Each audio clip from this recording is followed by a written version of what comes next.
പിതാവിനും പുത്രനും പരിശുദ്ധ റൂഹായിക്കും സ്തുതി. ആദ്യം മുതൽ നമ്മുടെ മേൽ തൻ്റെ കരുണയും മനോഗുണവും സദാകാലവും വർദ്ധിച്ചിരിക്കുമാറാകട്ടെ. അനുഗ്രഹീതരായ ദൈവജനമേ, ഓശാന പെരുന്നാൾ നമ്മുടെ എല്ലാവരുടെയും ജീവിതത്തിൽ ഏറ്റവും സന്തോഷമുള്ള ഒരവസരമാണ്. കുരുത്തോലകൾ, പൂക്കൾ, വൃക്ഷത്തിൻ്റെ കൊമ്പുകൾ ഇവയെല്ലാം നമ്മുടെ മനസ്സിനെ വളരെ സന്തോഷം നൽകുന്ന ഒന്നാണ്. വൃക്ഷങ്ങളും പൂക്കളും ഇലകളുമുള്ള ഒരു സമൂഹത്തെയാണ് ഇത് ഓർമ്മപ്പെടുത്തുന്നത്. മനുഷ്യൻ മരങ്ങളെയും വൃക്ഷങ്ങളെയും പൂക്കളെയും സസ്യജലാദികളെയും സംരക്ഷിക്കണമെന്ന് ഓരോ ഓശാനകളും നമ്മെ ഓർമ്മപ്പെടുത്തുകയാണ്. ഓരോ ഓശാനയിലും ഓരോ മരം നടുന്നത് നല്ലതാണ്. നമ്മുടെ കർത്താവിനെ എതിരേറ്റത് ഓശാന കുരുത്തോലകളും ദഖിലായുടെ ചില്ലകളും പൂക്കളും കൊണ്ടാണ്. പൂക്കളും ഇലകളും മരങ്ങളുമുള്ള ഒരു ഭൂമി, ഹരിതാവർണമായ ഒരു ഭൂമിയാണ് ദൈവം നമുക്ക് നൽകിയിരിക്കുന്നത്. ഈ ഭൂമിയെ അതിൻ്റെതായ അർത്ഥത്തിൽ നട്ടു വളർത്തുന്നതിന് ഓരോ ഓശാനകളും നമ്മെ ഓർമ്മപ്പെടുത്തുകയാണ്. ഓശാന എന്ന വാക്ക് ബൈബിളിൽ ആദ്യം ഉപയോഗിക്കുന്നത് 118-ാം സങ്കീർത്തനം 34-ാം വാക്യത്തിലാണ്. അവിടെയാണ് ഓശാന എന്ന എബ്രായ പദം ആദ്യമായിട്ട് ബൈബിളിൽ കാണുന്നത്. ആ പദത്തിൻ്റെ അർത്ഥം രക്ഷിക്കുക, എന്നെ രക്ഷിക്കുക എന്നുള്ളതാണ്. ദൈവത്തിനോട് രക്ഷയെക്കുറിച്ചുള്ള അപേക്ഷയാണ്. പാപത്തിൽ നിന്നും മോചനത്തിൽ നിന്നും അടിമത്തിൽ നിന്നും രക്ഷ പ്രാപിക്കുന്നതിന് വേണ്ടിയുള്ള ദൈവിക രക്ഷയ്ക്കുള്ള നിലവിളിയായിരുന്നു ഓശാന എന്ന പദം. എന്നാൽ പുതിയ നിയമത്തിലേക്ക് വരുമ്പോൾ, നമ്മുടെ കർത്താവിൻ്റെ കാലഘട്ടത്തിലേക്ക് വരുമ്പോൾ ഈ പദത്തിന് ചില അർത്ഥവ്യത്യാസങ്ങൾ സംഭവിച്ചു. രക്ഷിക്കുക എന്നതിനേക്കാൾ പിൽക്കാലത്ത് സ്തുതിയുടെ വചനമായിട്ട് ഓശാന മാറുകയാണ്. നമ്മുടെ ആരാധനയിൽ അതിന് സ്തുതി എന്ന് തന്നെ തർജ്ജമ ചെയ്തിട്ടുണ്ട്. രക്ഷിക്കുക എന്ന പദം പിൽക്കാലത്ത് ദൈവസ്തുതിയുടെയും ദൈവമഹത്വത്തിൻ്റെയും ദൈവത്തിന് സ്തുതി എന്ന അർത്ഥത്തിലാണ് ഓശാന പാടുന്നത്. അനുഗ്രഹിക്കപ്പെട്ടവരെ, ഓശാന എന്നത് സ്തുതിയുടേതായ ഒരു ദിവസമാണ്. ദൈവത്തെ മഹത്വപ്പെടുത്തുന്ന വൃക്ഷങ്ങൾ, പൂക്കൾ, നദികൾ, അതുപോലെ എല്ലാം ദൈവത്തെ മഹത്വപ്പെടുത്തുന്ന ശ്രേഷ്ഠതയുടെ ഒരു ദിനമാണ്. നമ്മുടെ കർത്താവിൻ്റെ ഓശാനയെക്കുറിച്ച് 4 സുവിശേഷങ്ങളിലും രേഖപ്പെടുത്തിയിട്ടുണ്ട്. യേശുക്രിസ്തു യെരുശലേമിലേക്ക് വരുന്നത് 4 സുവിശേഷങ്ങളിലും ഒരുപോലെ രേഖപ്പെടുത്തിയിട്ടുണ്ട്. യേശുക്രിസ്തു തൻ്റെ ഗലീലായിൽ ആരംഭിച്ച പരശുശ്രൂഷ യെരുശലേമിൽ അവസാനിക്കുന്നതിൻ്റെ ഘടമാണ്. അതായത് വിശുദ്ധ വാരത്തിൻ്റെ തലയാഴ്ചയാണ് യേശുക്രിസ്തു ഈ ഓശാനയ്ക്ക് വരുന്നത്. യോഹന്നാന്റെ സുവിശേഷ പ്രകാരം ലാസറിനെ തുണിയായിരിക്കും. എന്നാൽ നോക്കുക, നമ്മുടെ കർത്താവിന് എതിരേക്കാനായിട്ട് വളരെ പഴയതായ തുണികളായിരിക്കണം അവരുപയോഗിച്ച്. 2-3 ദിവസം അവർ യാത്ര ഉപയോഗിച്ച പുറങ്കുപ്പായൊക്കെ ആയിരിക്കണം. അവിടെ എന്തോ ഒരു താഴ്മയും വിനയവും ദാരിദ്ര്യത്തിൻ്റെ പാതകയിലൂടെയാണ് ക്രിസ്തു നമ്മെ അനുനയിച്ചിരിക്കുന്നത്. ധാരാളം വസ്ത്രങ്ങളുള്ള ആളുകളാണ് നമ്മൾ. അനേകം വസ്ത്രങ്ങൾ ഉള്ളവരാണ്. നമ്മുടെ വസ്ത്രങ്ങൾ, നമുക്ക് ആവശ്യത്തിലധികം വസ്ത്രങ്ങളുണ്ട്. എന്നാൽ വസ്ത്രമില്ലാത്തവരെയും നമ്മൾ കരുതണമെന്ന് ഈ രംഗം നമ്മെ ഓർമ്മപ്പെടുത്തുകയാണ്. പഴയായിരുന്ന കുഷ്ഠരോഗ ആശുപത്രിയിൽ പണ്ട് പ്രദേശങ്ങളിലെ ആളുകൾ വസ്ത്രം ശേഖരിച്ച് കുഷ്ഠരോഗികളുടെ വ്രണങ്ങൾ ശുദ്ധീകരിക്കുന്ന ആവശ്യമായ സഹായം ചെയ്യുന്ന വസ്ത്രം എത്തിച്ചു കൊടുക്കുന്ന രീതിയുണ്ടായിരുന്നു. നമ്മുടെ കർത്താവിനെ സ്വീകരിക്കാൻ പുതുതായ വസ്ത്രങ്ങളൊന്നും ഉണ്ടായിരുന്നില്ല. എങ്കിൽ നമ്മുടെ ഈ സമൂഹത്തിൽ അനേകം വസ്ത്രങ്ങളുള്ള, പല ടൈപ്പ് വസ്ത്രങ്ങളുള്ള ആളുകളാണ് നമ്മൾ. അത് വസ്ത്രമില്ലാത്തവർക്ക് പ്രയോജനപ്പെടുത്തുവാൻ സാധിക്കട്ടെ. ഈ ഓശാനയെക്കുറിച്ച് നിങ്ങളുമായിട്ട് പങ്കുവയ്ക്കുവാനുള്ള ഒരു ആശയം. ഓശാനയിൽ ശിശുക്കളുടെ റോള് വളരെ വലുതാണ്. പരിശുദ്ധ സഭയിൽ ഒരുപക്ഷെ കുട്ടികളുടെ റോള് സൺഡേ സ്കൂളിൽ ഒതുങ്ങുന്ന ഒന്നായിട്ടാണ് നമ്മൾ കാണുന്നത്. ഈ ക്രിസ്തുവിൻ്റെ യെരുശലേമിലുള്ള പ്രവേശനം, അതിൽ കുട്ടികൾ സജീവമായിരുന്നു. അതിൽ യാലൂദേ ശബറെ എന്ന് സുറിയാനി എന്ന് പറഞ്ഞ ചെറിയ കുട്ടികൾ, മുലകൂടി മാറാത്ത കുട്ടികളും കുറച്ച് പ്രായമുള്ള പിള്ളേരും, തീരെ കുട്ടികൾ, കൊഞ്ഞ് സംസാരിക്കുന്ന പിള്ളേരെന്ന് പറയുന്നുണ്ട്. ശരിക്കും സംസാരിച്ച് തുടങ്ങാൻ പറ്റാത്ത കുട്ടികളും ഉണ്ടായിരുന്നു. ശിശുക്കളും പൈതങ്ങളും ബാലന്മാരും. കുട്ടികളുടെ ഒരു വലിയ റോള് ഈ ഓശാനയിൽ കാണാനായിട്ട് സാധിക്കും. നമ്മുടെ സഭയിൽ നമ്മുടെ കുട്ടികളുടെ റോള് വളരെ ഭംഗിയായിട്ട് ഉപയോഗിക്കാൻ സാധിക്കട്ടെ. സൺഡേ സ്കൂൾ സജീവമാണ് എങ്കിലും ആ നിലയിൽ നമുക്ക് കുട്ടികളെ സഭയോട് ചേർത്ത് നിർത്താൻ സാധിക്കട്ടെ. നമ്മുടെ പിള്ളേരെല്ലാവരും ഇപ്പോൾ വിദേശത്ത് പോയിക്കൊണ്ടിരിക്കുകയാണ്. ലണ്ടനിലും കാനഡയിലും ഒക്കെ പോകുന്നു. അവിടെ പോകുന്ന പിള്ളേരെല്ലാവരും തന്നെ പള്ളിയുമായിട്ട് ബന്ധപ്പെട്ട് നിൽക്കണമെന്നില്ല. അതുകൊണ്ട് പോകുന്ന പിള്ളേരെല്ലാം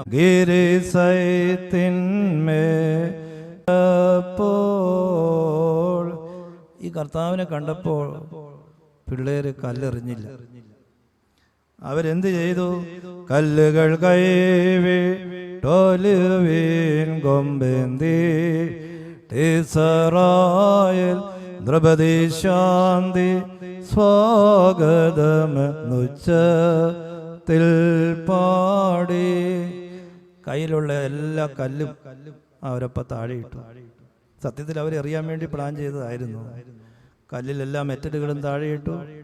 അവർ ഒലിവിൻ്റെ കൊമ്പുകളെടുത്ത് ഓപ്പോസിറ്റായിട്ട് ഈ വൃദ്ധന്മാരായ യഹൂദന്മാർ നേരത്തെ കൊടുത്ത ഇൻസ്ട്രക്ഷന് വിപരീതമായിട്ട് കർത്താവിനെ സ്വീകരിച്ച് അവൻ ഓശാന പാടി.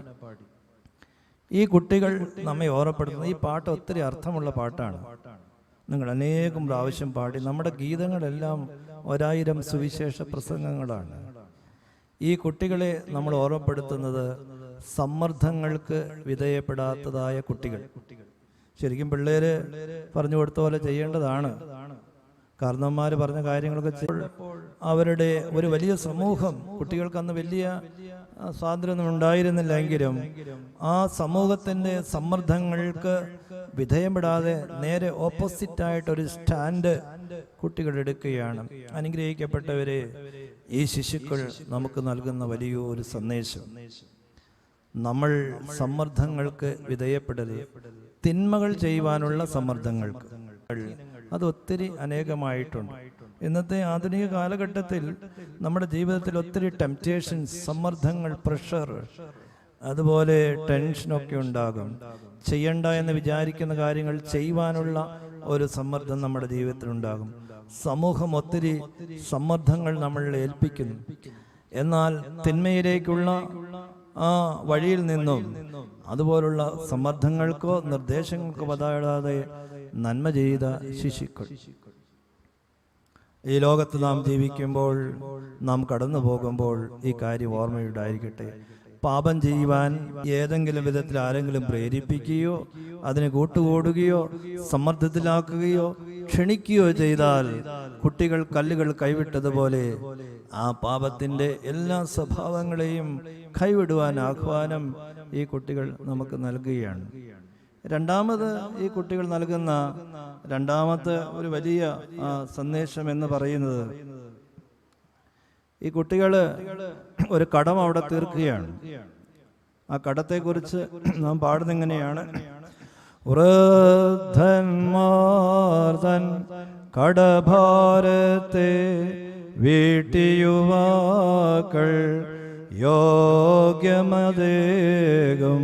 സ്തുതിയവിടേവം സമൃദ്ധമാർന്നു. വൃദ്ധന്മാരെ ചില കടങ്ങൾ കുട്ടികൾ പരിഹരിക്കുകയാണ്. കടങ്ങൾ എന്ന് പറഞ്ഞ വൃദ്ധന്മാർ, യഹൂദന്മാർ ചെയ്യേണ്ട ചില കാര്യങ്ങൾ കുട്ടികൾ കറക്റ്റ് ചെയ്യുകയാണ്. അവർ ചെയ്തിട്ടില്ല. ഈ കർത്താവ് വരുമ്പോൾ അവൻ ഓശാന പാടുന്നതിന്, അവനെ സ്തുതിക്കുന്നതിന് കടപ്പെട്ടവരായ അവർ ചെയ്യേണ്ട കാര്യങ്ങൾ അവർ ചെയ്യാതെ കൊണ്ട് കുട്ടികൾ യേശു ക്രിസ്തുവിനെ ഓശാന പാടുന്നു. അവരൊരു കറക്റ്റീവ് ഫോഴ്സാണ് ഈ കുട്ടികൾ. അവർ വൃദ്ധന്മാർ ഫെയിൽഡായി യേശു ക്രിസ്തുവിനെ പാടുന്ന ഓശാന പാടുന്നതിന്. എന്നാൽ ആ കുട്ടികളോ ദേ ആർ കറക്റ്റിംഗ് ഫോഴ്സ്. അവർ ഒരു തിരുത്തൽ ശക്തിയാണ്. കർത്താവിന് ഓശാന പാടുന്നതിന്, സ്തുതിക്കുന്നതിന് തയ്യാറായി. അനുഗ്രഹിക്കപ്പെട്ടവർ, ഞാൻ ആദ്യം ഓർമ്മപ്പെടുത്തി, ഓശാന സ്തോത്രത്തിൻ്റെയും സ്തുതിയുടെയും പെരുന്നാളാണ്. നമ്മുടെ ജീവിതത്തിൽ നമ്മൾ കർത്താവിനെ സ്തുതിക്കുന്നതിൽ നാം പരാജയപ്പെട്ടു പോയിട്ടുണ്ടെങ്കിൽ, യേശുക്രിസ്തുവിന് ഹല്ലേലൂയകളും സ്തുതികളും പറയുന്നതിന് നമ്മൾ പരാജയപ്പെട്ടു പോയിട്ടുണ്ടെങ്കിൽ നാം കറക്റ്റ് ചെയ്യണം. നമ്മുടെ ആരാധന മുഴുവനും സ്തുതിയും സ്തോത്രം കൊണ്ട് നിറഞ്ഞിരിക്കുന്നു. നമ്മുടെ ഒരു കൗമ തന്നെ അനേകം സ്തുതി വചനങ്ങൾ കൊണ്ട് നിറഞ്ഞിരിക്കുന്നു. പിതാവിനും പുത്രനും പരിശുദ്ധ റൂഹായ്ക്കും സ്തുതി. ആദ്യം മുതൽ നമ്മുടെ മേൽ തൻ്റെ ഒന്നേക്കും ഉണ്ടായിരിക്കട്ടെ.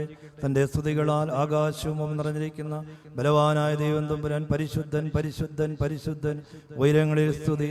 വന്നവനും വരുവാനിരിക്കുന്നവൻ ആയവൻ വാഴ്ത്തപ്പെട്ടവൻ ദൈവമേ പരിശുദ്ധനാകുന്നു. ഞങ്ങളുടെ കർത്താവേ സ്തുതി, ഞങ്ങളുടെ കർത്താവേ സ്തുതി, ഞങ്ങളോട് കരുണ ചെയ്യുന്നവനെ സ്തുതി. പാപികളായ നിന്റെ അടിയാൽ അലിയുന്ന കർത്താവേ നിനക്ക് സ്തുതി. നമ്മുടെ കൗമ തന്നെ എന്തോ ഒരു സ്തുതികൾ കൊണ്ട് നിറഞ്ഞിരിക്കുന്നു. എന്തൊരു ശ്രേഷ്ഠതയാണ് നമ്മുടെ ആരാധന! എത്ര മനോഹരമാണ്! കൗമ ചെല്ലുന്ന ഓരോ അവസരങ്ങളും നമ്മൾ നഷ്ടപ്പെടുത്തരുത്. ദൈവത്തെ സ്തുതിക്കുകയാണ്.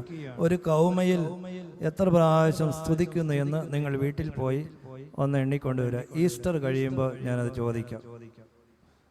ഒരു കൗമയിൽ എത്ര പ്രാവശ്യം ദൈവത്തെ സ്തുതിക്കുന്നു എന്ന് നിങ്ങൾ വീട്ടിൽ പോയി ഒന്ന് പ്പെട്ടവരെ, ദൈവത്തെ സ്തുതിക്കുവാനുള്ള ഓരോ അവസരവും നാം നഷ്ടപ്പെടുത്തരുത്. പാടിൻ പാടിൻ സ്തോത്രം പാടിൻ ദൈവസുതന് എന്തിനു മാന്യം തൻ സ്തുതി കരയേറ്റാൻ നാം നിർദ്ദിഷ്ടന്മാർ. നമ്മൾ ഒരു മടിയും കാണിക്കേണ്ട ദൈവത്തിന്റെ സ്തുതി വാക്കുകൾ ഉപസംഹരിക്കട്ടെ. ഈ ഓശാന പെരുന്നാൾ ശിശുക്കൾ നമ്മളെ ഓർമ്മപ്പെടുത്തുന്നത്, ഒന്ന്, സമ്മർദ്ദങ്ങൾ, തെറ്റ് ചെയ്യുന്നതിന്, തിന്മ ചെയ്യുന്നതിനുള്ളതായ ഉപദേശങ്ങൾക്ക് വശപ്പെടാതെ നന്മയിലേക്ക് അവർ നയിച്ചു. അവരൊരു ടെംപ്റ്റേഷൻസിന് വിധേയമായില്ല. രണ്ട്, വൃദ്ധന്മാരുടെ ചില കുറവുകളെ, ഡെഫിഷ്യൻസിയെ അവർ പരിഹരിക്കുന്നു. അത് ദൈവത്തെ സ്തുതിക്കുവാനുള്ള. ഈ ലോകത്ത് ജീവിക്കുമ്പോൾ, നാം കടന്നു പോകുമ്പോൾ തിന്മയിലേക്കുള്ള ഓരോ സ്വാധീന ശക്തിയിൽ നിന്ന് വിജയിച്ചു വരട്ടെ. രണ്ട്, എൻ്റെ ജീവിതത്തിൽ ഇന്ന് വരെ ഞാൻ ദൈവത്തെ സ്തുതിച്ചിട്ടില്ല എങ്കിൽ ദൈവത്തെ സ്തുതിക്കുന്നതിനും സ്തോത്രം ചെയ്യുന്നതിനും നമ്മുടെ ആരാധനയോട് നമുക്ക് ചേർന്ന് നിൽക്കാം. ദൈവത്തിൻ്റെ പരിശുദ്ധാത്മാവ് നമ്മെ സഹായിക്കട്ടെ എന്ന് ഉറപ്പിച്ചുകൊണ്ട് വാക്കുകൾ ഉപസംഹരിക്കുന്നു. ദൈവമായ കർത്താവ് തൻ്റെ അദൃശ്യമായ വലത്ത് കൈ നീട്ടി നിങ്ങളെല്ലാവരെയും വാഴ്ത്തി അനുഗ്രഹിക്കുമാറാകട്ടെ.